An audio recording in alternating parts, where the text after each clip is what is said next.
आज हम लोग बात करेंगे पार्किंसंस डिजीज के बारे में। तो जो पर्सन पार्किंसंस डिफेक्टेड है, उसमें आपको क्या प्रॉब्लम दिखेगा? तो पार्किंसंस स्टार्ट होता है वन साइडेड, पूरे बॉडी में एक साथ नहीं फैलता है।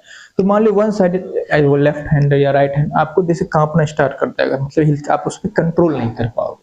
पहला प्रॉब्लम आपका स्टिफनेस आ जाए। स्टिफनेस मतलब हाथ करा हो जाएगा, चाहे पैर करा हो जाएगा, बॉडी बोलोगे करा हो गया, वो स्टिफनेस रिजिडिटी है। दूसरा क्या होगा, आप स्पीड में बोल नहीं पाओगे। क्या कह रहे थे, ऐसा कुछ स्पीड नहीं, तो उसके मेमोरी क्या करना था नहीं करना था याद नहीं रहेगा। ठीक है, ये हो गया। उसके बाद जब आपको कॉन्स्टिपेशन का प्रॉब्लम आएगा, ठीक है, अब उसके बाद क्या प्रॉब्लम आएगा, स्मेल, ठीक से स्मेल नहीं हो पाएगा, ठीक है, टेस्ट ठीक से नहीं आ पाएगा। ये सब रिलेटेड प्रॉब्लम आएगा उस पर्सन के जो पार्किंसन डिजीज से अफेक्टेड है। ये क्यों होता है? हमारा जो ब्रेन है, मिड ब्रेन है, उसमें एक सब्सटेंशिया नाइग्रा नाम का एक जगह होता है, उसका नाम दिया गया। ठीक है, वह क्या होता है, डोपामाइनर्जिक न्यूरॉन्स, जो एक नर्व सेल होता है, वो नर्व सेल क्या करता है, डोपामिन नाम का केमिकल रिलीज करता है।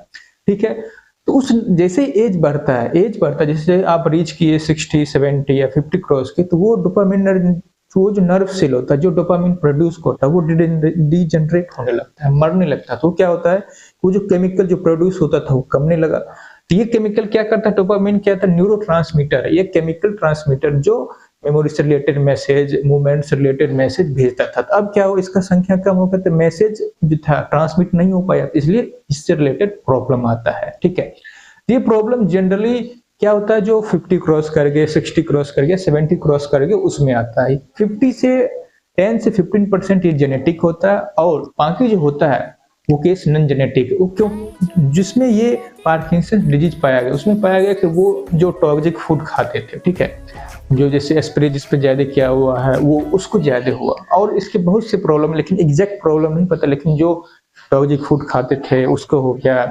जिसके जो सर उसमें जो जख्म था, मतलब वो बहुत टाइम तक रह गया, घाव बहुत टाइम तक रह गया, उसमें पार्किंसन डिजीज पाया गया।